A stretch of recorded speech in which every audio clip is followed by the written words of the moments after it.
कुरान और हदीस को हिंदी में लोगों तक पहुंचाने का जो बहुत बड़ा काम किया है, क्योंकि हमारी ज़बान यहाँ हिंदी है, हम अरबी नहीं समझ सकते। अरबी का हिंदी अनुवाद, बिना हिंदी अनुवाद के हम कुरान और हदीस को नहीं समझ सकते। ये खिदमत बखूबी अंजाम दी है हमारे बड़े भाई मोहम्मद अली शाह शुएब साहब ने।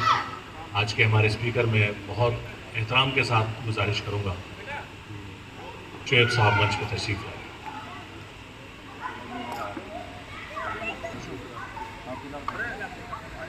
क्योंकि वक्त ज़्यादा हो रहा है और रात का वक्त है, तो बिना किसी तमहीद के मैं गुजारिश करूँगा अली साहब से कि वो मंच पे आएँ और कलाम पाक से कलाम पाक की तिलावत करें और इस प्रोग्राम का आगाज़ करें। अली आइए।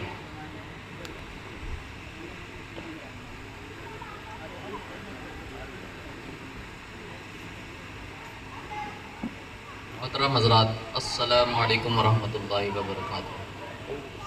नहमदुहु व नुसल्ली अला रसूलिल करीम, अम्मा बाद। मोहतरम हज़रात, आज मैं आपके सामने कुरान करीम की 2 सूरतों की तिलावत करने वाला हूँ। अऊज़ु बिल्लाहि मिनश शैतानिर रजीम। बिस्मिल्लाहिर रहमानिर रहीम।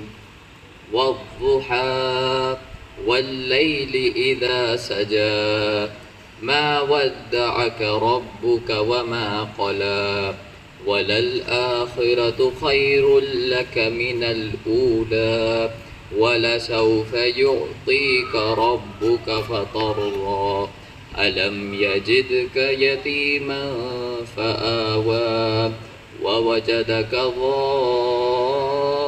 ज़ाल्लन फहदा ववजदक आइलन फअगना फ़अम्मल यतीम फला तक़हर वअम्मस साइल फला तनहर वअम्मा बिनिअमति रब्बिक फहद्दिस।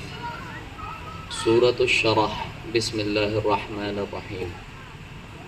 अलम नशरह लक सदरक ववदअना अन्क विज़रक अल्लज़ी अंक़ज़ ज़हरक वरफ़अना लक ज़िक्रक फ़इन्न मअल उसरि युस्रन इन्न मअल उसरि युस्रा फ़इज़ा फ़रग़त फ़ंसब वइला रब्बिक फ़रग़ब।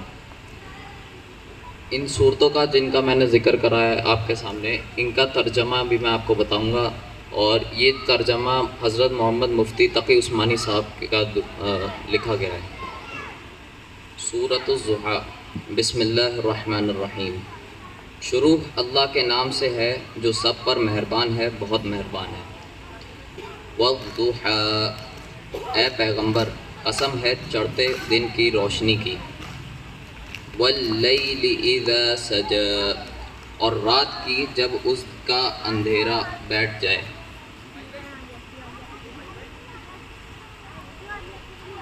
आगे कि तुम्हारे परवरदिगार ने ना तुम्हें छोड़ा है और ना नाराज़ हुआ है, और यकीनन आगे आने वाले हालात तुम्हारे लिए पहले हालात से बेहतर हैं।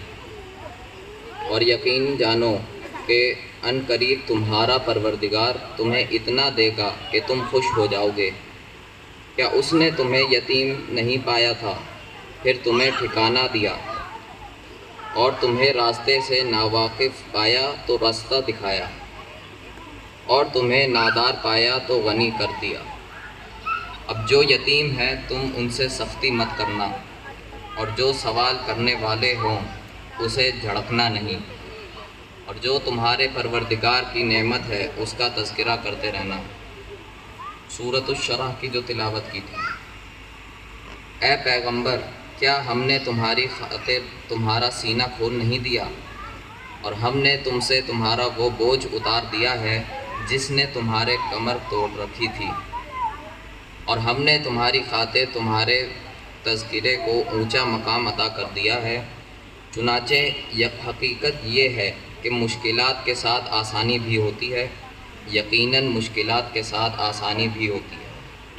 लिहाजा जब तुम फारिग हो जाओ तो इबादत में अपने आप को थकाओ और अपने परवरदिगार ही से दिल लगाओ। जज़ाकल्लाह खैर। जज़ाकल्लाह अली भाई। कलाम पाक की तिलावत के साथ इस प्रोग्राम का आगाज़ करते हैं। इस बीच मैं तहे दिल से खैर मकदम करता हूँ हमारे बड़े भाई सलाउद्दीन साहब का और सुबोध सिंह जी का, इस प्रोग्राम में शिरकत कर रहे हैं। और इन सभी जो आज हमारे सामने मंच पे बैठे हुए हैं, हमें एक बार इनकी खैर मकदम के लिए आपसे मैं गुजारिश करूँगा कि ज़ोरदार तालियां ज़रूर बजाएं। जज़ाकल्लाह, बहुत शुक्रिया। हज़रात, अगर हम अपनी सभ्यता देखें, अपनी सभ्यता से मेरा मतलब है इंसान अपनी सभ्यता देखें, मेसोपोटामिया देखें या वो चीन, जापान या मिस्र, कुछ भी उठा लें, हिंदुस्तान, सिंधु घाटी, बहुत से मज़हब मिलते हैं, बहुत सी विचारधाराएं मिलती हैं, लेकिन एक चीज़ हम में सबसे कॉमन मिलती है। सब सिविलाइजेशन में एक चीज़ कॉमन है, सब ने उसको अप्रिशिएट किया है और आज तक हम अप्रिशिएट कर रहे हैं और आगे भी इस चीज़ की कभी भी कीमत कम नहीं होगी। वो चीज़ है ज्ञान, इल्म, नॉलेज। किसी भी सभ्यता ने इससे इनकार नहीं किया है। इस्लाम धर्म की तो शुरुआत ही इक़रा से हुई, पढ़िए, नॉलेज, सीख नॉलेज। आज का जो दौर है हमारा, वो एक अजीब दौर है। हम एक तरफ तो नॉलेज में इतना आगे बढ़ गए हैं कि हमारे पास ऐसे ऐसे गैजेट्स हैं जो हम सबके हाथों में, कि हम अभी चाहें तो इस नॉलेज से फ़ायदा उठा के यूएस बात कर सकते हैं, यूके बात कर सकते हैं। हमने अभी चंद्रयान को चांद पे भेज दिया। एक तरफ तो नॉलेज का ये हाल है, दूसरी तरफ हमारे नॉलेज का ये हाल है कि हम बिना नॉलेज के किसी पे कोई भी कमेंट कर देते हैं, किसी के लिए कोई भी गलतफहमी पाल लेते हैं, या कोई भी हमें बता दे कि साहब ऐसा होता है, वैसा होता है, कोई भी अफवाह आ जाए उस पर यकीन कर लेते हैं। तो अगर हम विदाउट नॉलेज किसी चीज़ पे यकीन कर रहे हैं तो हम सभ्यता के खिलाफ बात कर रहे हैं। धर्मों की तो मैं बात ही नहीं कर रहा। ये आज का प्रोग्राम के ख़ास मकसद यही है, सीख नॉलेज, ज्ञान लें, इल्म हासिल करें, इल्म की बुनियाद पे बात रखें। किसी को क्रिटिसाइज़ करें तो इल्म की बुनियाद पे करें, अप्रिशिएट करें तो इल्म की बुनियाद पे करें। महज एक व्हाट्सएप फॉरवर्ड आ जाने से किसी के खिलाफ या किसी के फेवर में हम अपना मन ना बनाएं। हमारे बड़े भाई नीरज सक्सेना भी आज अब हमारे बीच में मौजूद है। मैं उनसे गुजारिश करूंगा कि वो मंच पर तशरीफ़ लाएं। नीरज जी, तालियों के साथ स्वागत करें नीरज जी का। तो क्योंकि वक्त ज़्यादा हो चला है और तमहीद का वक्त नहीं है, तो बिना किसी डिले के मैं दावत दूंगा अपने भाई मोहम्मद अली शाह शुएब साहब को कि वो मंच पर तशरीफ़ लाएं और अपने विचार रखें। शुएब साहब।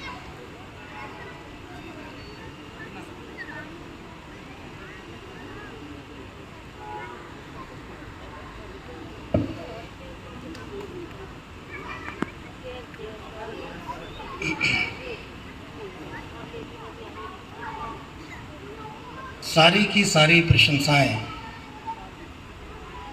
तमाम तारीफ़ें उसी एक प्रभुवर ईश्वर अल्लाह रब्बुल आलमीन के लिए हैं, जो मेरा, आपका और इस पूरी कायनात का, पूरी सृष्टि का न केवल रचयिता है, पैदा करने वाला है, बनाने वाला है, बल्कि इसको चलाने वाला भी है और इसकी निगरानी करने वाला भी है।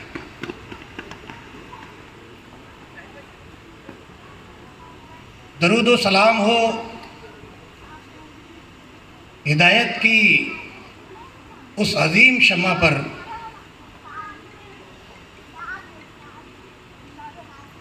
कि जिसकी हिदायत से आज पूरी दुनिया रोशन है।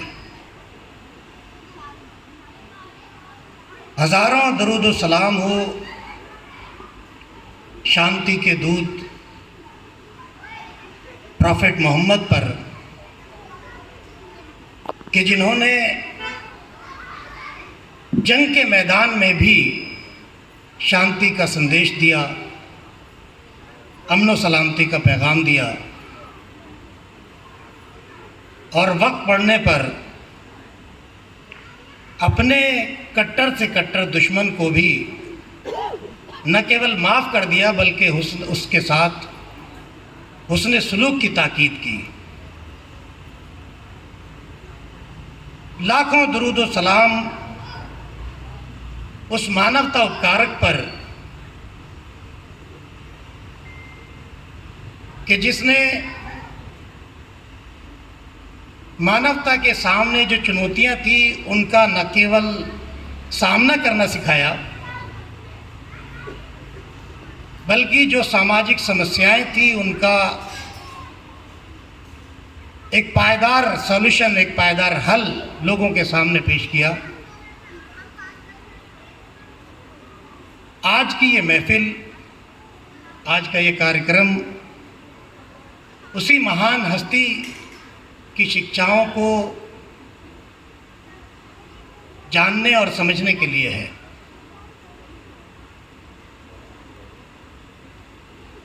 मंच पर आज इस कार्यक्रम की अध्यक्षता कर रहे अरुण कुमार जी और जितने भी यहाँ के रहने वाले हमारे बुज़ुर्ग और नौजवान साथी हैं और मेरी माएँ और बहनें हैं, आप सब पर भी ईश्वर की ओर से शांति और सलामती हो, जिसको हम अरबी में अस्सलामु अलैकुम कहते हैं। ये बात हम सब जानते हैं कि आज के दिन यानी 12 रबीउल अव्वल को पूरी दुनिया में मुसलमान प्रॉफिट मोहम्मद सल्लल्लाहु अलैहि वसल्लम के पैदा होने की खुशी में जश्न मनाते हैं, खुशी मनाते हैं।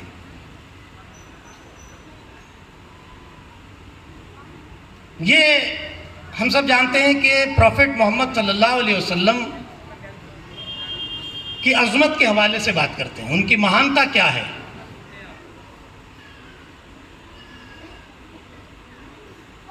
आज कुछ पहलू हैं जिन पर मैं आपको विचार करने के लिए, कुछ सोचने के लिए आपके सामने कुछ पहलू छोड़कर जाऊंगा। सबसे पहली बात ज़रा सोचिए कि क्या प्रॉफिट मोहम्मद सल्लल्लाहु अलैहि वसल्लम की अज़मत और उनकी महानता केवल इसमें है कि उनके नाम पर, उनकी पैदाइश के दिन पर कुछ जलसे कर लिए जाएं, कुछ जुलूस निकाल लिए जाएं? मैं इसको गलत नहीं कह रहा, लेकिन आप जरा सोचिए कि उनकी महानता का क्या पहलू हो सकता है। क्या इससे अजीम पहलू ये नहीं है कि हम आज के दिन प्रॉफिट मोहम्मद सल्लल्लाहु अलैहि वसल्लम की शिक्षाओं को लोगों तक पहुंचाएं? क्या ये उससे बेहतर पहलू नहीं हो सकता है उनकी महानता का? यकीनन आप मेरी इस बात से एग्री करेंगे, आप सहमति जताएंगे कि बजाय इसके कि हम गलियों में घूम करके उनके नाम के नारे लगाएं, जुलूस करें, जलसे करें, बेहतर ये है कि प्रॉफिट मोहम्मद सल्लल्लाहु अलैहि वसल्लम की जो शिक्षाएं पूरी मानवता के लिए थी उनको हम लोगों तक पहुंचाएं। ये उनकी अज़मत का, महानता का एक बेहतरीन पहलू है। फिर उनकी महानता का एक दूसरा पहलू और भी गौर कीजिए। सोचिए कि अगर प्रॉफिट मोहम्मद की महानता को हम तस्लीम करते हैं, स्वीकार करते हैं कि प्रॉफिट मोहम्मद वाकई एक महान इंसान थे, वो पुरुषोत्तम थे, तो क्या उनकी शिक्षाओं को केवल आज के दिन ही बयान किया जाना उनकी महानता को बयान करता है, या इससे बेहतर ये हो कि उनकी शिक्षाओं को पूरे साल लोगों तक पहुंचाया जाए? क्या प्रॉफिट मोहम्मद की महानता इसमें है कि एक दिन उनकी शिक्षा का बयान किया जाए, या इसमें महानता है कि पूरे साल जब भी मौका मिले हम उनकी शिक्षाओं को लोगों तक पहुंचाएं? मैं समझता हूं कि आप इससे भी सहमति, मेरी बात से सहमत होंगे। फिर एक और पहलू देखिए, इससे भी एक अजीम पहलू, इससे भी एक और बेहतर पहलू, कि अगर हम ये मानते हैं कि प्रॉफिट मोहम्मद एक महान इंसान हैं, उनकी शिक्षाएं पूरी मानवता के लिए एक बेहतरीन शिक्षा देती हैं, तो क्या उनकी शिक्षाओं को किताब के रूप में लोगों तक पहुंचाना ये ज़्यादा महानता की बात है, या इसके मुकाबले में ये ज़्यादा महानता की बात है कि उनकी शिक्षाओं को हम आत्मसात करें, उनकी शिक्षाओं को हम खुद ग्रहण करें, उनकी शिक्षाओं के हम खुद नमूना बने और उस नमूने को बन करके हम लोगों के सामने पेश करें? ये वाला पहलू ज़्यादा बेहतर है कि वो वाला पहलू ज़्यादा बेहतर है? मैं समझता हूँ कि आप यही मानेंगे कि प्रॉफिट मोहम्मद सल्लल्लाहु अलैहि वसल्लम की शिक्षाओं को किताब के रूप में पेश करने से बेहतर पहलू ये है कि हम उनकी शिक्षाओं को हम खुद अपनी ज़िंदगियों में लाएं, अपनी ज़िंदगियों में उतारें। प्रॉफिट मोहम्मद सल्लल्लाहु अलैहि वसल्लम की जो शिक्षाएं हैं हम उनको आत्मसात करें और फिर अपना एक नमूना बन करके लोगों के सामने दिखाएं। फिर मैं समझता हूँ कि किसी किताब को पेश करने की ज़रूरत लोगों के सामने नहीं आएगी। तो यकीनन आप ये समझेंगे कि एक से एक बेहतर पहलू हो सकते हैं प्रॉफिट मोहम्मद सल्लल्लाहु अलैहि वसल्लम को लोगों तक पहुंचाने के। आज इस मंच से, आज इस कार्यक्रम से ये संदेश देने का प्रयास किया जा रहा है और मैं समझता हूं कि ये एक बहुत अच्छा प्रयास है। इसकी जितनी सराहना की जाए उतनी कम है कि यहाँ पर किसी तरह का कोई डिस्क्रिमिनेशन नहीं किया गया। हमारे सामने हमारी बहनें और माएँ भी बैठी हैं, हमारे मुसलमान नौजवान और बुज़ुर्ग भी बैठे हैं, हमारे वो बुज़ुर्ग भी बैठे हैं, हमारी सरपरस्ती कर रहे हैं जो हमारे बिरादरान वतन हैं। तो ये इससे अच्छा संगम मैं समझता हूँ कि और कोई नहीं हो सकता। चमन में इख्तलाफ रंग व बू से ही बात बनती है, चमन में इख्तलाफ रंग व बू से ही बात बनती है। तुम ही तुम हो तो क्या तुम हो, और हम ही हम है तो क्या हम है। अगर इस बस्ती को हमें चमन बनाना है तो इस बात को हमें अपने जहन में रखना चाहिए कि यहाँ पर भिन्न भिन्न भांति के फूल खिलने चाहिए, और ये जो तनव्वुर है, ये जो इसके अंदर इनोवेशन है, इसके अंदर जो बात बात के जो फूल आपको नज़र आ रहे हैं, ये हमारी चमन को, हमारे इस चमन को जो है वो खूबसूरत बनाते हैं। मैं इस कार्यक्रम के जो आयोजक हैं मैं उनको इस बात की मुबारकबाद देता हूँ और ईश्वर से इसकी प्रार्थना करता हूँ, खुदा से, अल्लाह रब्बुल आलमीन से इसकी दुआ करता हूँ कि इस तरह के प्रोग्राम कामयाब बनाए जाएं और इस तरह के प्रोग्रामों को जो है हमें काफ़ी आगे बढ़ाने का हौसला मिले। आज का जो ये हमारा विषय है जिसमें बात की गई है कि मानवता के सामने जो चुनौतियां हैं उनका प्रॉफिट मोहम्मद सल्लल्लाहु अलैहि वसल्लम की जीवनी में क्या सॉल्यूशन है। मैं समझता हूँ कि एक काफ़ी वसी और काफ़ी फैला हुआ विषय है, लेकिन जो भी मेरे से कुछ बात आपके सामने आ सकती होंगी मैं इंशाल्लाह उनको रखने की कोशिश करूँगा।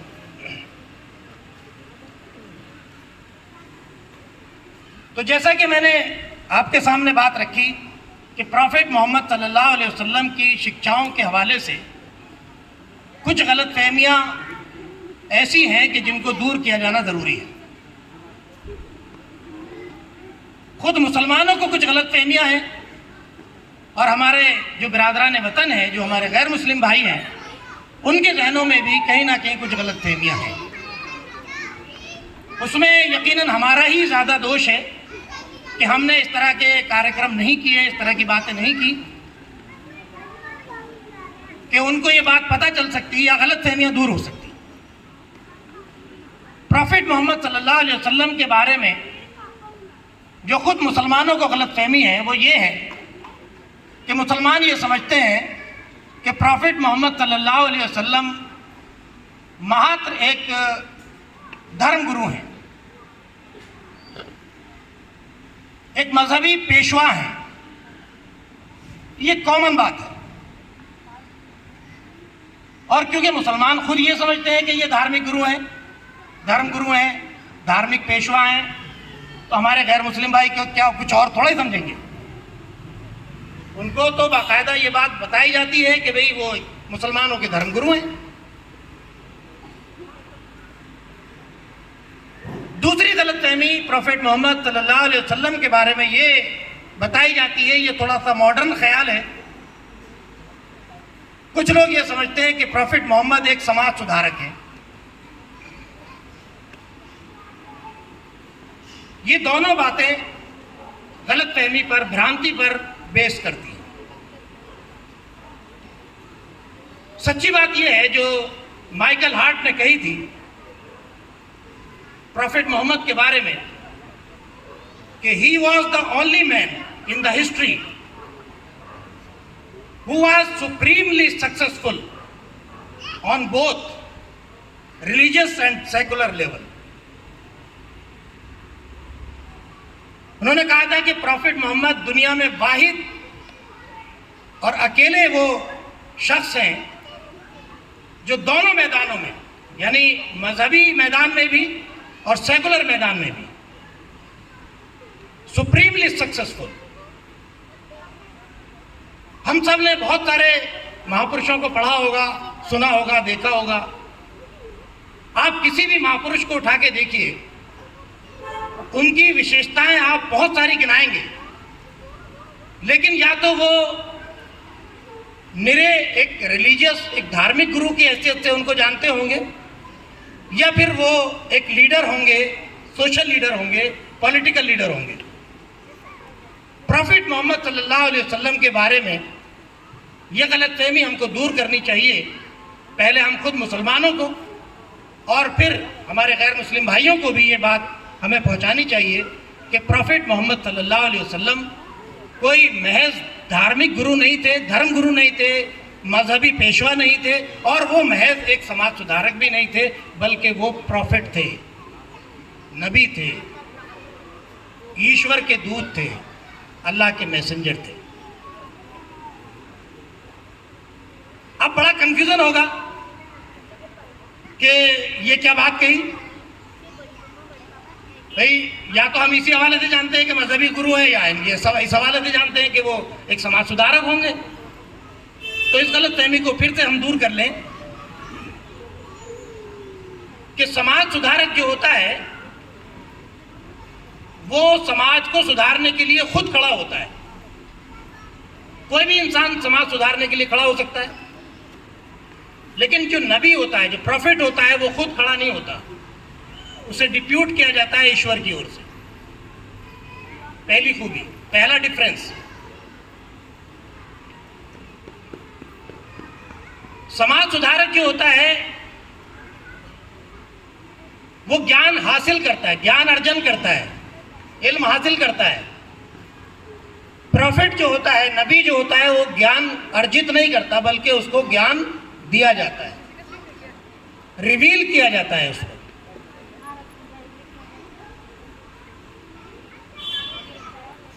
समाज सुधारक जो होता है उसके इल्म की एक सीमा होती है, और जहां इल्म की सीमा खत्म हो जाती है, नबी के इल्म वहां से शुरू होता है। उसके इल्म को कोई समाज सुधारक पहुंच नहीं सकता। जो समाज सुधारक होता है उसे अपने समाज की चिंता होती है, और जो नबी होता है, जो प्रॉफिट होता है, उसे मानवता की चिंता होती है, इंसानियत की फिक्र होती है।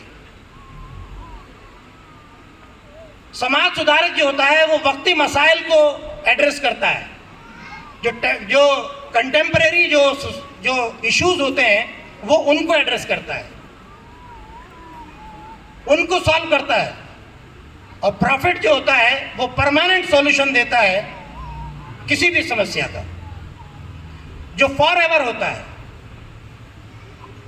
समाज सुधारक जो होता है वो व्यवस्था को ठीक करता है, और नबी जो होता है, प्रॉफिट जो होता है, वो व्यवस्था को बदलने की बात करता है। तो प्रॉफिट मोहम्मद सल्लल्लाहु अलैहि वसल्लम ना केवल मजहबी गुरु थे, धार्मिक गुरु थे, और ना वो समाज सुधारक थे, वो एक प्रॉफिट थे जो कि समाज के अंदर जो चुनौतियां थी, जो समस्याएं थी, उनको खुदा की तालीमात की रोशनी में, डिवाइन जो नॉलेज होती है उनकी रोशनी में, वो उन तमाम समस्याओं का सलूशन पेश करता है।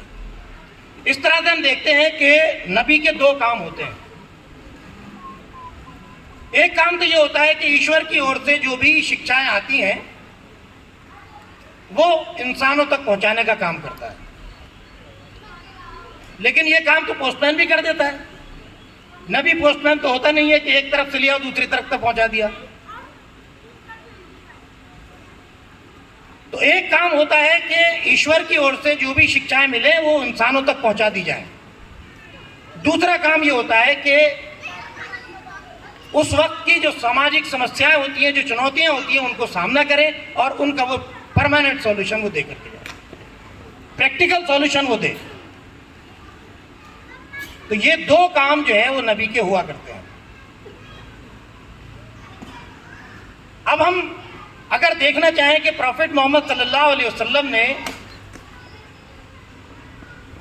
जो सामाजिक चुनौतियां थी, जो सामाजिक समस्याएं थी, उनको किस तरह से सॉल्व किया। अगर हम चंद चीज़ों का, कुछ एक चीज़ों का एनालिसिस करें तो सबसे पहली समस्या समाज के अंदर जो होती है वो होती है सोशल डिस्क्रिमिनेशन की, सामाजिक भेदभाव।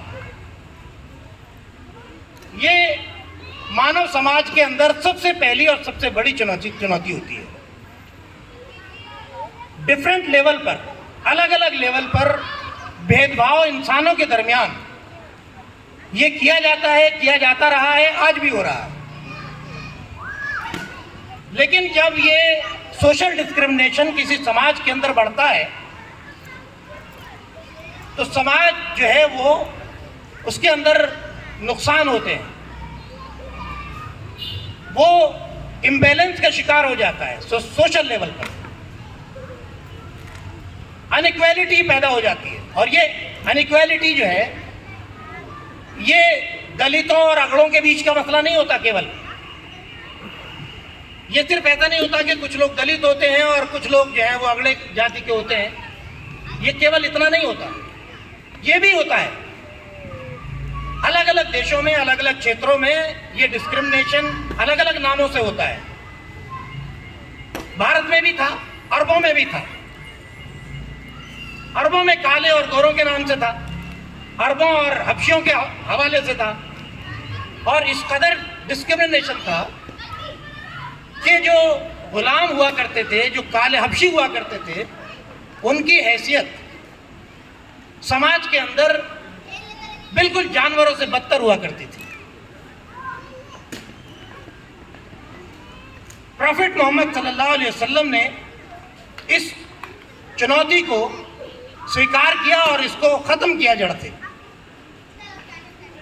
अगर हमारे समाज में हम ये देख रहे हैं कि जातिवाद का जो जहर है वो गहराता चला जा रहा है, क्षेत्रवाद अगर पनप रहा है, अगर सोसाइटी के अंदर डिस्क्रिमिनेशन बढ़ रहा है, चाहे वो दलितों और ऊंची जातियों के हवाले से हो, चाहे वो हिंदू और मुसलमान के हवाले से हो, चाहे वो जो है और दूसरे नामों से हो, ये सारे के सारे डिस्क्रिमिनेशन जो है ये ख़त्म होना चाहिए। जिसको प्रॉफिट मोहम्मद सल्लल्लाहु अलैहि वसल्लम ने ये कहा कि there is no difference between man and man on the basis of caste and creed. इंसानों और इंसानों के दरमियान कोई फर्क नहीं है जाति की बुनियाद पर। There is no difference between man and man on the basis of wealth. दौलत की बुनियाद पर इंसान और इंसानों के दरमियान में कोई फर्क नहीं हो सकता है। There is no difference between man and women on the basis of sex. लिंग के आधार पर भी इंसानों और इंसानों के दरमियान फर्क नहीं हो सकता। आदमी और औरत ये सब बराबर है। हाँ, फर्क होगा, इंसानों और इंसानों के दरमियान फर्क होगा। वो किस बुनियाद पर होगा? इन्ना अकरमकुम इंदल्लाहि अत्काकुम। प्रॉफिट मोहम्मद सल्लल्लाहु अलैहि वसल्लम ने कहा कि इंसानों और इंसानों के दरमियान भेद होगा। किस बुनियाद पर होगा? अत्काकुम। जो तुम में सबसे ज्यादा ईश्वर से भय करने वाले होंगे, जो ईश्वर से डरने वाले होंगे, उनका मकाम बड़ा होगा। वो जाति के एतबार से नहीं, लिंग के एतबार से नहीं, किसी भी एतबार से इंसान और इंसानों के दरमियान कोई फर्क नहीं होगा। फर्क होगा तो किस बुनियाद पर? वो भी अल्लाह की नज़र में। इंसान और इंसानों के दरमियान दुनिया में कोई फर्क नहीं होगा, चाहे कोई कितना ही मुत्तकी हो, अल्लाह से चाहे कितना ही डरने वाला हो। इस दुनिया के अंदर किसी भी मुत्तकी और गैर मुत्तकी के दरमियान, अल्लाह से डरने वाले और अल्लाह से न डरने वाले के दरमियान कोई फर्क नहीं किया जाएगा। सबके लिए कानून बराबर होगा, सबके दर्जे बराबर होंगे। ये फर्क सिर्फ मरने के बाद जो जिंदगी है, जिसका कुरान ने जिक्र किया, प्रॉफिट मोहम्मद सल्लल्लाहु अलैहि वसल्लम ने जिक्र किया, उस बताया कि वहां पर उसका जो है वो असर होगा। क्योंकि इस खुदा से डर करके जिंदगी गुजारना ये एक ऐसा पहलू है कि जिससे ये सोसाइटी बेहतर बन जाती है। इसका तज़किरा आगे किया जाएगा। तो कहा कि इन्ना अकरमकुम इंदल्लाहि अत्काकुम।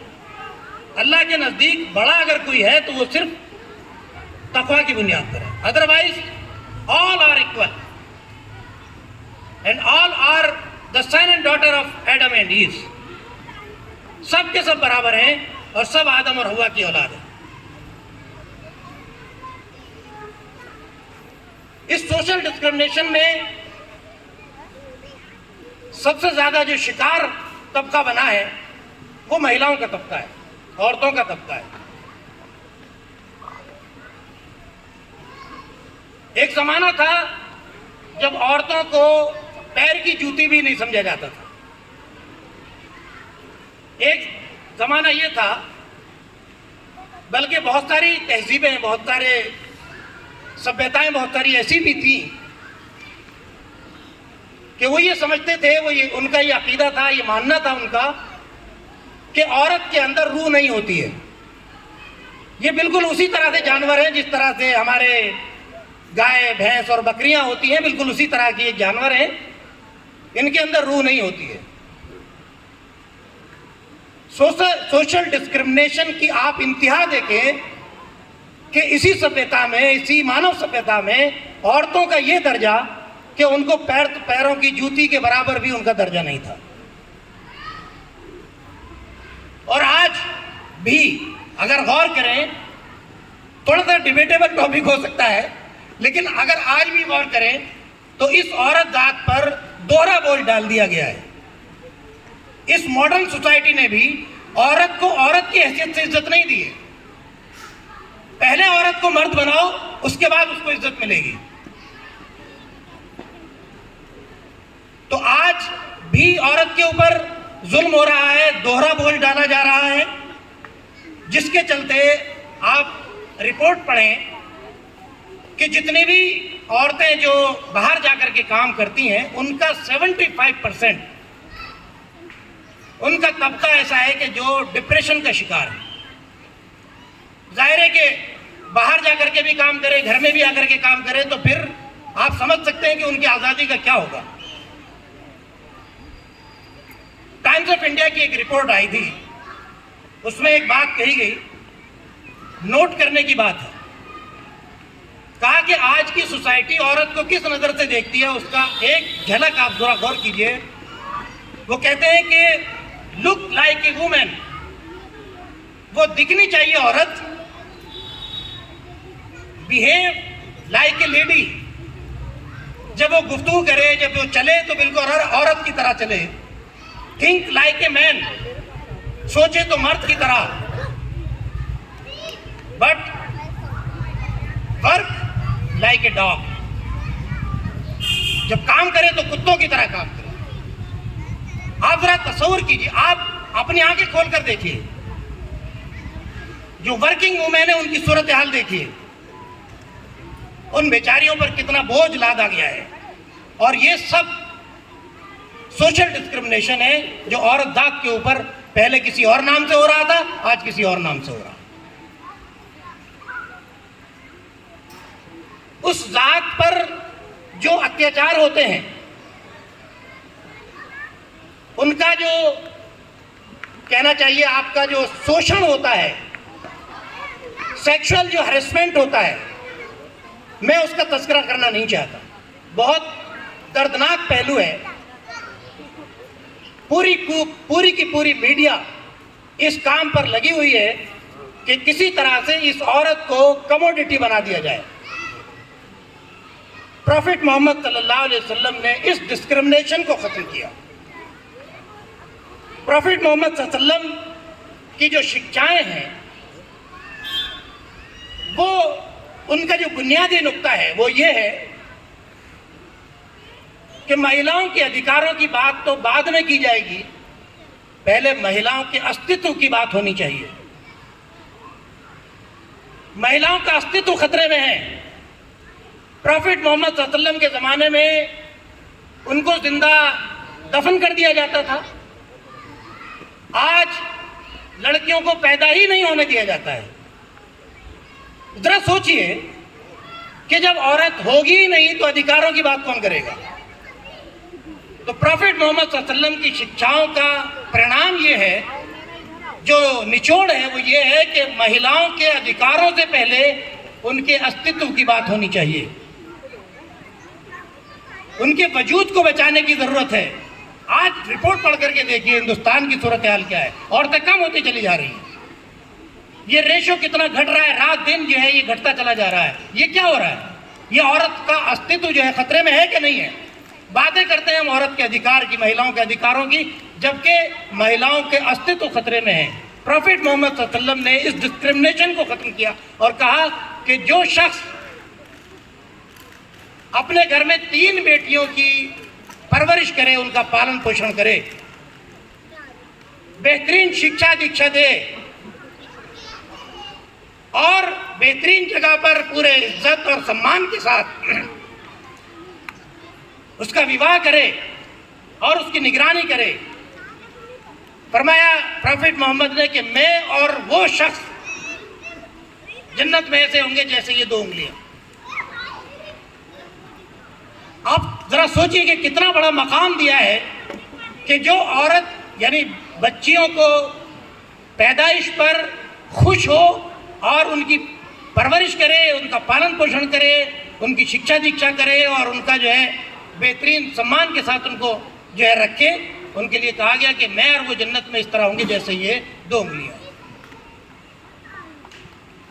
अब वहाँ बहुत सारे लोग बैठे हुए थे। एक ने कहा खड़े होकर के कि ए अल्लाह के रसूल, अगर किसी की 2 ही बेटियां हो तो? आपने तो 3 की बात की है।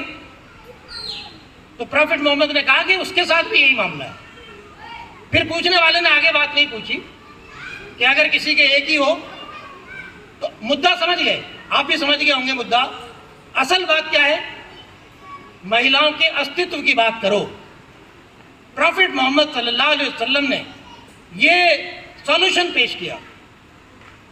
मानव समाज आज इस चुनौती से जूझ रहा है। अगर इस चुनौती को हमें स्वीकार करना है, इसको अगर हमें बीट करना है, इसका सामना करना है, तो प्रॉफिट मोहम्मद सल्लल्लाहु अलैहि वसल्लम की शिक्षा को याद रखो कि अगर हमारे घर में बेटियां हों, उनसे मुंह मत मोड़ो, उनको जिंदगी अता करो, उनकी बेहतरीन तालीम और तरबियत करो। अगर इस बात पर भी समझ में नहीं आती है बात और आपने डिस्क्रिमिनेट किया औरतों के साथ, तो फिर प्रॉफिट मोहम्मद की आयत क्यों हदीस नहीं मैं बयान कर रहा हूं, बल्कि उन्होंने जो कलाम पेश किया है कुरान, फिर वो बताता है कि अगर किसी शख्स ने किसी बच्ची के साथ, किसी औरत के साथ ये हरकत की, उसके साथ डिस्क्रिमिनेशन किया, उसको जीने का अधिकार नहीं दिया, तो फिर अल्लाह ताला क़यामत के दिन उससे इस तरह गज़बनाक होगा, उससे बात तक नहीं करेगा, उसे स्वर्ग में पहुंचाना तो बहुत दूर की बात, अल्लाह ताला ऐसे आदमी से बात तक नहीं करेगा, इतना गजबनाक होगा उस आदमी के साथ। अगर हम प्रॉफेट मोहम्मद सल्लल्लाहु अलैहि वसल्लम की इस शिक्षा को सामने रखें और गौर करें तो मैं समझ सकता हूं कि इस चुनौती का हम सामना बहुत आसानी से कर सकते हैं। और हम देखेंगे कि हमारे माशरे के अंदर, हमारे समाज के अंदर महिलाओं का सम्मान हो रहा होगा, उनके जीने का अधिकार की रक्षा हो रही होगी, और वो बिल्कुल ऐसे ही इस चमन का फूल बन करके हमारे आंगनों को महका रही होंगी। इसके बाद हमारे समाज में एक और चुनौती है, एक और समस्या है जिसका हल बताने के लिए तो सब लोग खड़े होते हैं। क्षमा कीजिएगा, मैं आपको थोड़ा सा अब दूसरी तरफ ले जा रहा हूं। कोई भी पॉलिटिकल पार्टी आज खड़ी होती है और वो ये कहती है कि साहब हम जो है समाज से भ्रष्टाचार को दूर कर देंगे, देश से भ्रष्टाचार को दूर कर देंगे। तो मुझे बताइए, रातों रात वो राजा बन जाता है कि नहीं बन जाता? हमारी दिल्ली का आपने हाल देखा, क्या नारा लगा करके आए थे केजरीवाल जी। और जो भी सरकारें आती हैं उनका मेन मुद्दा ये होता है कि हम भ्रष्टाचार को समूल नष्ट कर देंगे। लेकिन हम भी इसी समाज में रहते हैं और आप भी इसी समाज में रहते हैं, कुछ ज्यादा बोलने की जरूरत नहीं है। क्या भ्रष्टाचार समाप्त हुआ? नोट कर लीजिए, भ्रष्टाचार का खात्मा ऐसे नहीं हो सकता। भ्रष्टाचार की जो दशा है, आप कैसे इसको दूर करेंगे? आप सोचिए कि देश के अंदर जो 20% लोग हैं, 20% लोग 80% इकोनॉमी पर काबिज हैं। आप दूर कर लेंगे इसको? 80% इकोनॉमी 20% लोगों के हाथों में है और 20% इकोनॉमी में 80% लोग जी रहे हैं। ये मामूली खेल नहीं है, इसको खत्म करना इतना आसान नहीं है। आपने रिपोर्ट पढ़ी होंगी, आप जानते हैं करोड़ों लोग ऐसे हैं कि जिनके पास तन ढकने के लिए कपड़ा नहीं है, पीने का साफ पानी नहीं है। समाज के अंदर इकोनॉमिक इम्बैलेंस, और ये सोसाइटी के अंदर नहीं बल्कि देशों के अंदर भी है।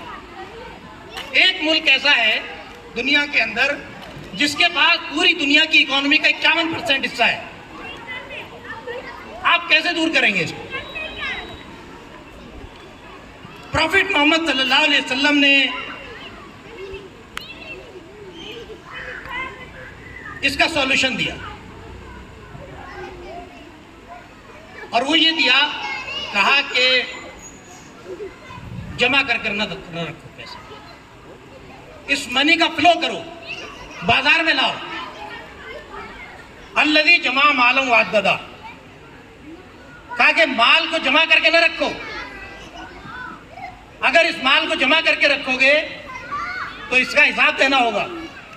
यानी इस जुर्म को आखिरत के जवाबदेही से उसको जोड़ दिया। कहा कि दुनिया में बिल्कुल ऐसे रहो जैसे तुम मुसाफिर हो। कुन कान्ना का गरीबुन, कुन फिद दुनिया कान्ना का गरीबुन। दुनिया में ऐसे रहो जैसे अजनबी रहते हैं। अजनबी कैसे रहते हैं? अपने पास माल जमा करके नहीं रहते। आओ आबिरु सबीलु, या फिर उस तरह रहो जैसे मुसाफिर रहते हैं। आपने कभी मुसाफिर को बहुत ज्यादा माल लाद करके ले जाते हुए देखा है? कहा कि जितना तुम्हारे पास जायद है उन सबको खर्च कर दो। ये सोच पैदा की प्रॉफेट मोहम्मद सल्लल्लाहु अलैहि वसल्लम ने कि यसअलूनका माज़ा युनफिकून, ये पूछते हैं कि क्या खर्च किया जाए। बोले लफ, कहा कि जितनी तुम्हारी जरूरत से ज्यादा है सब खर्च कर दो, अपने पास जमा करके मत रखो। क्योंकि जो शख्स जमा करके रखेगा अपने पास दौलत, कहा गया कि वही दौलत जो है आखिरत में गर्म करके उसको तपाई जाएगी और उसको जो है जलाया जाएगा। और कहा कि जो आदमी जितना खर्च करेगा उतना ही वो अल्लाह के करीब होता चला जाएगा। बड़ी प्यारी हदीस प्रॉफिट मोहम्मद सल्लल्लाहु अलैहि वसल्लम की, कहा कि असखियु करीबुम मिनल्लाह करीबुम मिनन्नास करीबुम मिनल जन्नह बैदुम मिनन नार। कहा कि सखी इंसान जो खर्च करता है लोगों पर, जो जमा करके नहीं रखता, लोगों पर खर्च करता है, वो अल्लाह से करीब होता है। और जो अल्लाह से करीब होता है वो करीब होता है लोगों के, जो खर्च करता है वो इंसानों के भी करीब होता है, और इस तरह वो जन्नत के करीब हो जाता है और जहन्नम से दूर हो जाता है। इसके मुकाबले में कहा कि अल-बखील, जो बुखल करता है, बचा बचा कर रखता है, जमा करके रखता है, बैदुम मिनल्लाह बैदुम मिनन्नास बैदुम मिनल जन्नह करीबुम मिनन नार। कहा कि जो जमा करके रखता है, खर्च नहीं करता है, वो समझ लो अल्लाह से दूर है, लोगों से दूर है, जन्नत से भी दूर है, हाँ जहन्नम के करीब। आप जरा सोचिए कि प्रॉफिट मोहम्मद सल्लल्लाहु अलैहि वसल्लम की ये शिक्षाएं आज के भ्रष्टाचार को कैसे जो है वो खत्म कर देता है, रूट आउट कर देता है। प्रॉफिट मोहम्मद सल्लल्लाहु अलैहि वसल्लम ने जब ये सोच दी लोगों के सामने, तो सोसाइटी इतनी प्रॉस्पर हो गई कि ज़कात लेने वाले लोग नहीं हुआ करते।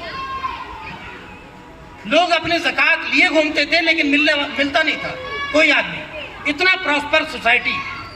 अगर हम अपने समाज को देखना चाहते हैं भ्रष्टाचार से मुक्त, तो प्रॉफिट मोहम्मद सल्लल्लाहु अलैहि वसल्लम की इन शिक्षाओं पर विचार कीजिए, गौर कीजिए। कल हमारे एक साथी जो हमारे साथ भी आए, उन्होंने सुना कि हम एक प्रोग्राम में कल जा रहे हैं। उन्होंने पूछा कि कैसा प्रोग्राम है। मैंने कहा प्रॉफिट मोहम्मद सल्लल्लाहु अलैहि वसल्लम की शिक्षाओं पर कुछ बातचीत रखनी है। हमारे कुछ गैर मुस्लिम भाई भी वहाँ मौजूद होंगे। तो उन्होंने कहा कि गैर मुस्लिम भाइयों को क्या समझाना भाई, हम तो मुसलमान खुद नहीं समझते तालीमात।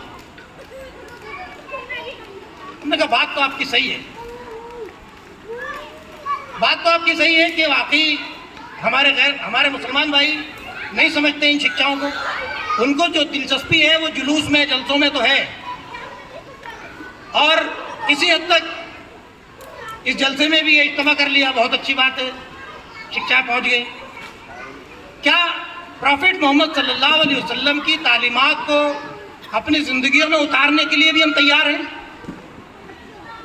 ये जो अभी मैंने चुनौतियाँ बताई आपको, सोशल डिस्क्रिमिनेशन, क्या हमने यानी प्रॉफिट मोहम्मद सल्लल्लाहु अलैहि वसल्लम के मानने वालों ने क्या अपने दरमियान से, अपने बीच से ये सोशल डिस्क्रिमिनेशन ख़त्म कर दिया?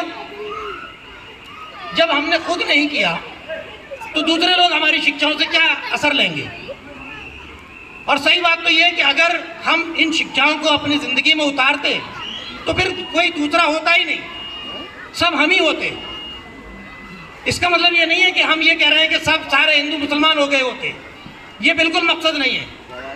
मकसद ये है कि वो आज इस सोसाइटी के अंदर जो नफ़रत का माहौल पैदा हो गया है, क्या ये माहौल अगर हमने अपने दरमियान से ये सोशल डिस्क्रिमिनेशन को ख़त्म कर दिया होता, अगर हमने अपने दरमियान से, अपने बीच से महिलाओं के अधिकारों को उसी तरह से देखा होता जिस तरह से प्रॉफिट मोहम्मद सल्लल्लाहु अलैहि वसल्लम ने महिलाओं को अधिकार दिए थे, अगर हमने वो अधिकार महिलाओं को दिए होते, वो अधिकार जिसमें बताया गया कि औरत के ऊपर घर की कोई जिम्मेदारी नहीं है इकोनॉमिक, लेकिन वो बाप के हिस्से में भी हकदार होती है विरासत की, अपने भाई के अपने भी हिस्से में से भी, अपने शौहर के हिस्से में से भी वो जो है विरासत की उसी तरह से हकदार होती है जिस तरह से मर्द होते हैं।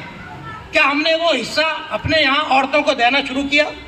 क्या हमारी विरासत में उसी तरह से औरतें हिस्सा पाती हैं जिस तरह से मर्द काबिज हो जाते हैं बाप के मरने के बाद उनकी प्रॉपर्टी पर?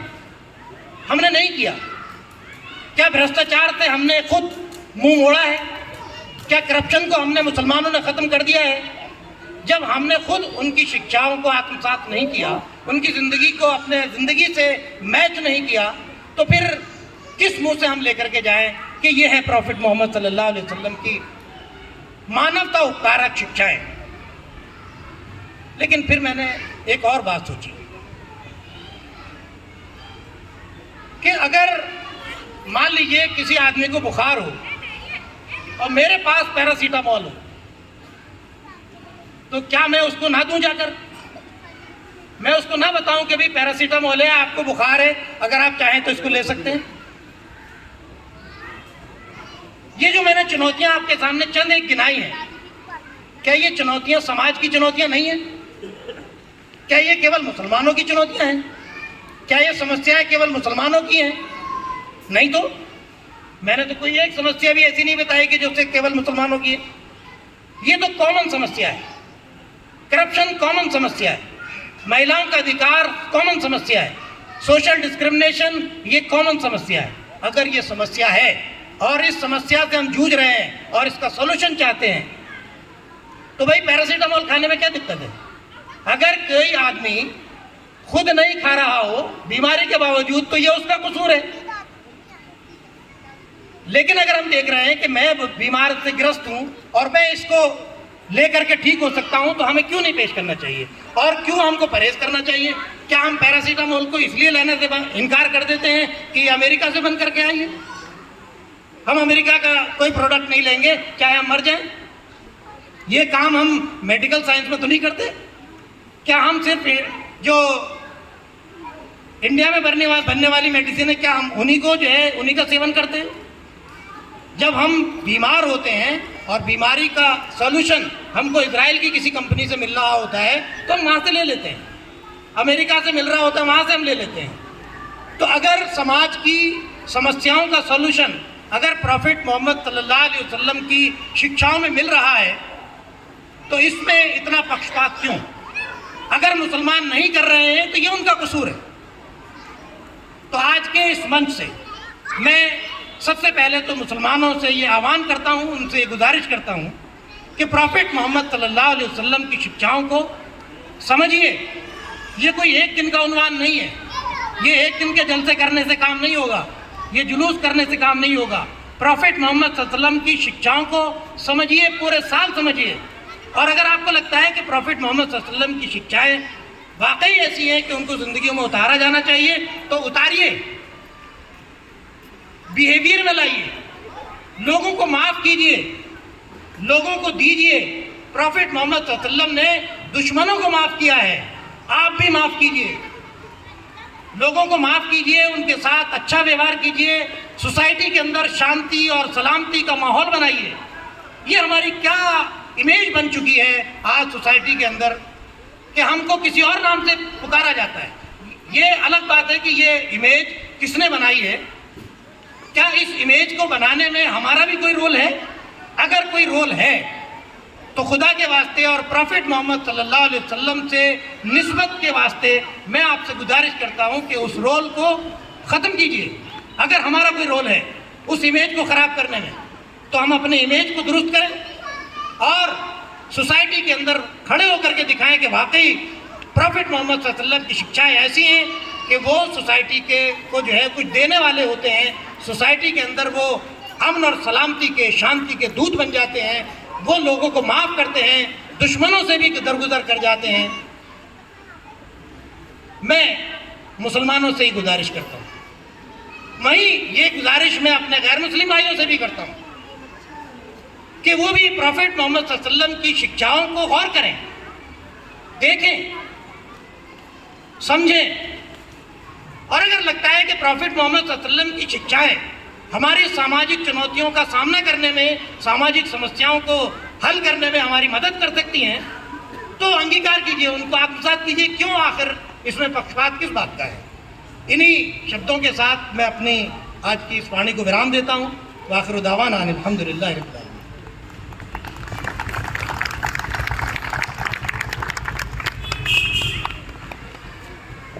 बहुत बहुत शुक्रिया शेर भाई। मैं समझता हूँ कि ये छोटी सी तकरीर हमारी ज़िंदगियों को बदल देने वाली है। इसमें जैसा बताया कि सब चीज़ें कॉमन है।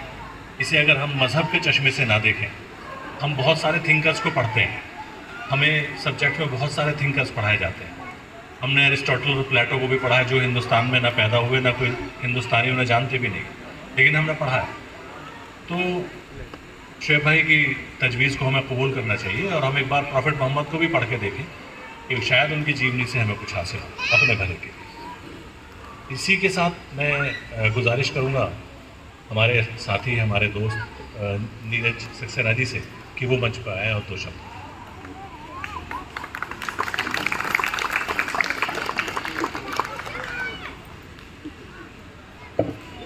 बहुत बहुत शुक्रिया। आज प्रॉफिट मोहम्मद के जन्मदिवस की आप सबको बहुत बहुत शुभकामनाएं।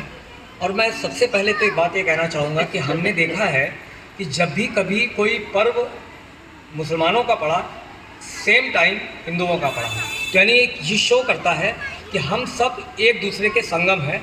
हम दोनों ही एक ही तरह की बात करते हैं, लेकिन दोनों में डिफरेंस केवल ये है कि हम एक दूसरे को समझना नहीं चाहते हैं। तब मैं एक शेर कहना चाहूँगा,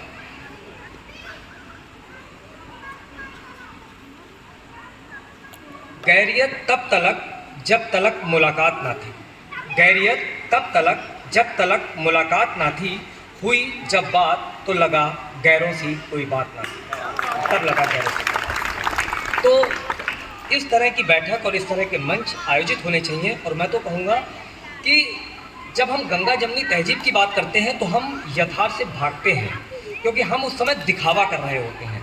असल में ज़रूरत है तो ऐसे मंच की जहाँ पर कि अभी इन्होंने बहुत अच्छे ढंग से वही बातें कहीं जो बचपन से मैं अपने बुजुर्गों से सुनता आया था। तो यानी कि सोच एक ही थी, बात एक ही थी, नज़रिया एक ही था और दोनों धर्मों ने एक ही बात कही थी। लेकिन हम दोनों के बीच में डिफरेंस इसलिए था क्योंकि हम एक दूसरे के साथ बैठते नहीं थे, उनकी बात सुनते नहीं थे। तो ये सुनना बहुत ज़रूरी है, एक दूसरे को जानना बहुत ज़रूरी है।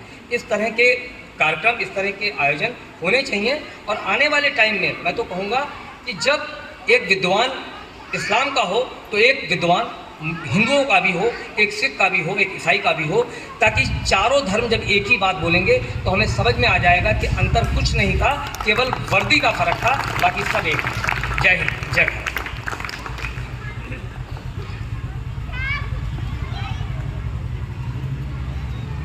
बहुत बहुत शुक्रिया नीरज भाई। इससे पहले कि मैं अपने अध्यक्ष महोदय से को आमंत्रित करूं कि वो अपने विचार यहाँ प्रकट करें,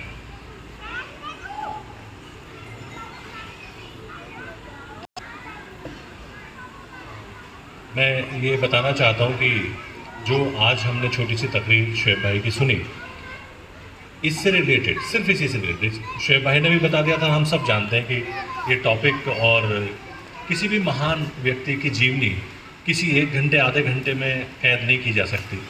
तो प्रॉफिट मोहम्मद को भी हम एक घंटे और आधे घंटे में नहीं समेट सकते, लेकिन सिर्फ जो आज बातें कहीं उससे रिलेटेड अगर कोई सवाल हैं हमारी बहनों या हमारे भाइयों की तरफ से, तो वो प्रोग्राम के बाद में, हमारे अध्यक्ष महोदय की स्पीच के बाद में आप लोग पूछ सकते हैं। सलाउद्दीन साहब, डॉक्टर साहब अगर कुछ अपनी बात रखना चाहें तो।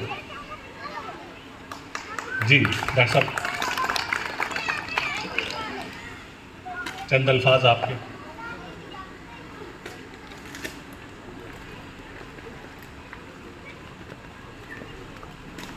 मोहतरम मकाम काबिल एहतराम, इज़्ज़त माब, दूर व नज़दीक से आए हुए काबिल कदर मेहमान, पर्दा नसीब माँ और बहनों, प्यारे बच्चों, अस्सलाम वालेकुम रहमतुल्लाहि व बरकातहू। आज हम और आपके सामने महफिल ईद मिलादुन्नबी के मौके पे हाज़िरी की शहादत हासिल हुआ, बेहद खुशी मिल रही है। When I was invited to attend this conference, really I was very pleased to know that the people of this locality are certainly and associated their Prophet Muhammad, peace be upon him, love and reverence. यही वजह है कि ज़िंदगी में कामयाब हुए दुनिया को बताने में अजीम खिदमत अंजाम दी कि इस्लाम ही वो वाहिद मज़हब है इस ज़माने की हर ज़रूरियात पूरी करने में अजीम खिदमत अंजाम दे देती है। बुजुर्गों, दोस्तों, हम उम्र साथियों, प्यारी पर्दे में सीमा और बहनों, चंद अशार पेश खिदमत है, समाप्त फरमाएंगे। जब मस्जिद नबवी के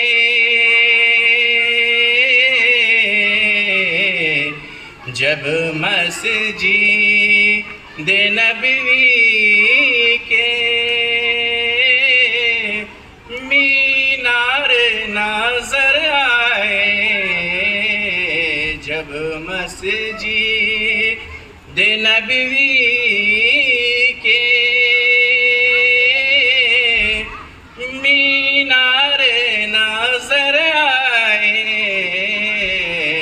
और अल्लाह की रहमत के,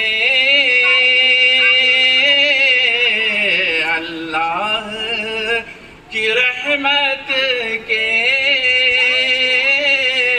आसार नजर आए, जब मस्जिद नबवी के काबा की हवाओं में,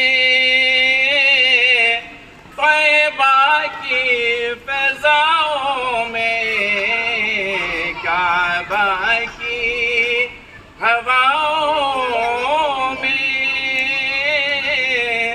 तैबा की फ़ज़ाओं में, और हमने जिधर देखे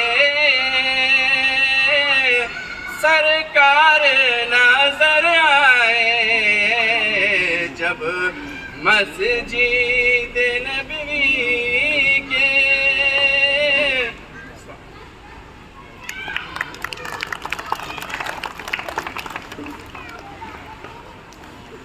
बहुत बहुत शुक्रिया डॉक्टर साहब।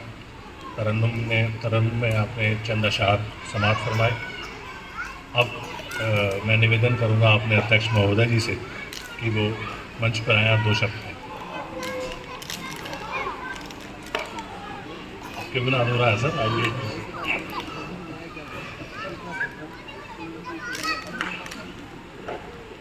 भाइयों और बहनों, यह पहला मौका है जब मैं इतने बड़े सभा को संबोधित कर रहा हूँ या यहाँ बैठा हुआ हूँ, और जिन्होंने मुझे अध्यक्ष बनाया है, मुझे लगता है कि उन्होंने सही व्यक्ति को अध्यक्ष नहीं बनाया है, किसी स्कॉलर को बनाना चाहिए। तो इसलिए मैं तो सबसे पहले क्षमा मांगूंगा कि इतने स्कॉलरली व्याख्यान के बाद मैं बोलने के लिए आया हूँ, तो मैं बड़ा घबराया हुआ हूँ।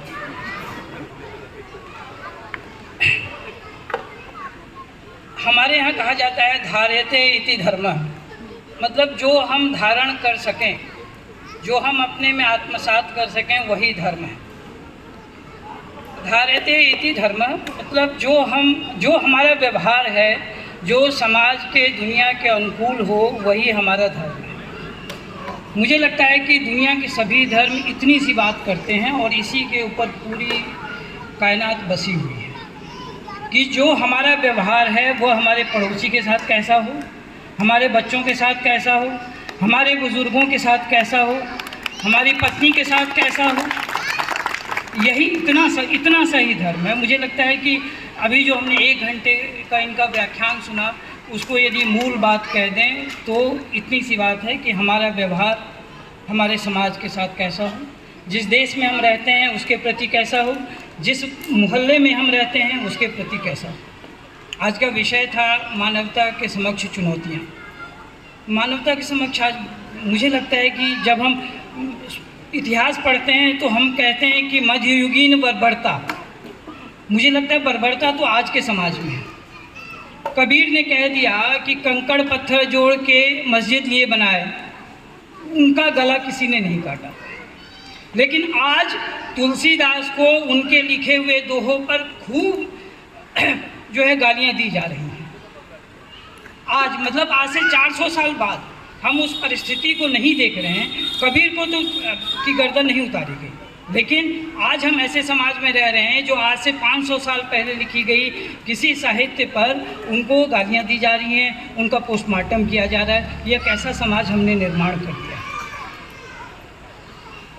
इस्लाम की मुझे लगता है कि ज़्यादा अनुभव नहीं है क्योंकि मैं इस धर्म से नहीं हूँ, लेकिन मुझे 2-3 बातें मैं जो मेरा पर्सनल एक्सपीरियंस है वो मैं शेयर करता हूँ। तो मुझे लगता है कि यह धर्म कैसा है और इस धर्म को कैसा होना चाहिए इससे स्पष्ट हो जाता है। एक बात है कि मेरी पत्नी जब बीमार पड़ी तो सबसे पहले जो उसे देखने आया वह था खालिद सिद्दीकी, दरभंगा का था। एक बार खालिद सिद्दीकी के नाम से ताली बजा दी। मेरी पत्नी जब कैंसर से जूझ रही थी तो मतलब पता नहीं उसको कैसे पता चल गया, सबसे पहले आने वाला व्यक्ति जो था वह खालिद सिद्दीकी। तो मुझे लगता है कि इस्लाम व्यवहार में जो समाज के लिए सबसे पहले खड़ा हो जाए वह इस्लाम है। यदि इस बात से सहमत हैं तो मुझे लगता है कि यही धर्म है। यही हिंदुओं में भी होना चाहिए, ये सिखों में भी होना चाहिए, यही ईसाइयों में भी होना चाहिए। एक बार और की बात है कि कभी किसी को खून की ज़रूरत थी, मैंने माजिद अली खान साहब को जो है एक व्हाट्सअप कर दिया। ये धर्म की बात नहीं कर रहा हूँ, मैं किसी किताब की बात नहीं कर रहा हूँ, मैं पैगंबर साहब की सीख भी नहीं जानता।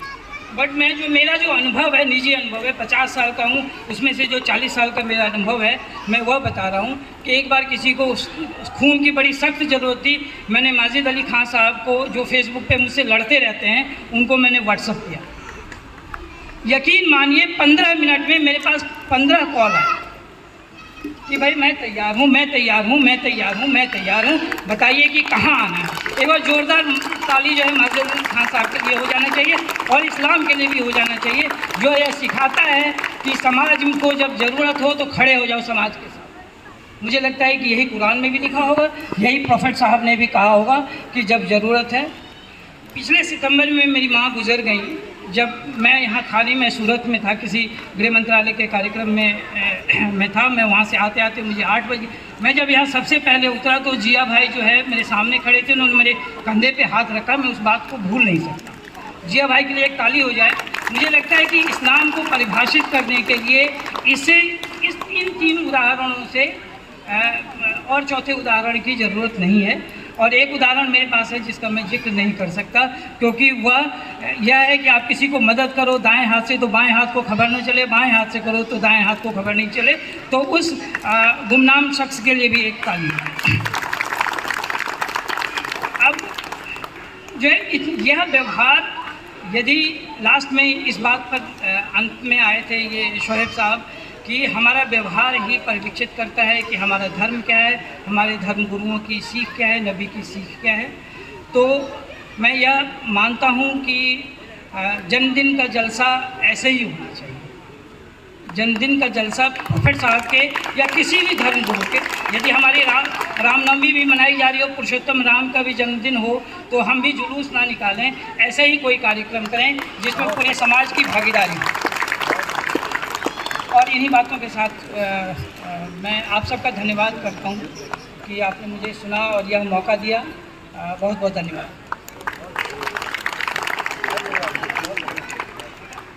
बहुत बहुत शुक्रिया।